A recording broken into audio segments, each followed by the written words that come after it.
And welcome back to Show Me St. Louis. The first Thursday of August marks National IPA Day. And what better way to celebrate the day than heading over to one of the leading IPA brewers here in the community? Malik Wilson joins us to share. Hands Brewing Company takes pride in their IPAs, creating tons of different flavors around the clock. I got the chance to learn more about IPAs and what goes into making them. Take a look. IPA stands for India Pale Ale. The British were actually shipping beer over to India to their troops, and they would shove lots of hops into the barrels before they rolled them onto the ships to help preserve them. So it's kind of where the flavor and the aroma profile came from. It's from the hops they put in it. Kind of not their intended, their intention of doing it, but that's kind of how it worked out. And then came over to the United States, and we've been putting our twist on it ever since. Really, for craft beer, what it started is on the West Coast, and they made a really kind of a dry, bitter profile, tons of aroma and flavor also, that really brought that bitterness to it. And then as it migrated across the United States and the East Coast kind of took over, it's kind of got more hops towards the end of the brewing process, which gives more flavor, aroma, and not as much of that bitterness. And really over the last couple of years, the New England IPA style or hazy IPA style has taken off.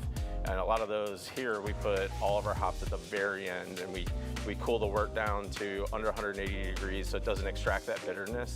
So you get lots of juicy aroma and flavor, lots of fruit notes from hops that are grown in America over in the Pacific Northwest, and just like a really enjoyable, juicy beer that you can enjoy on cold, hot days. It doesn't matter. It doesn't have that bitterness that people get scared of when they hear hops, and they kind of like, when they hear hops, they kind of cringe because they're afraid of bitterness.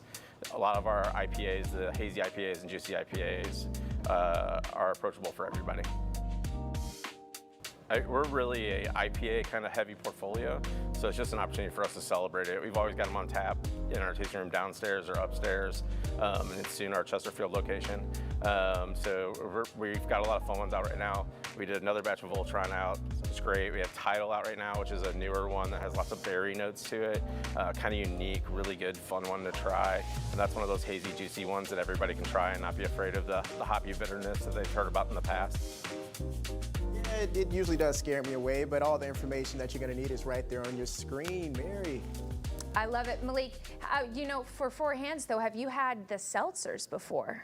I have not, but I will say I tried out the Incarnation, and I'm not an IPA fan, but boy, was that good. Oh, okay. Well, that's good to know. Maybe a little lighter IPA for those out there. I'm going to have to check it out.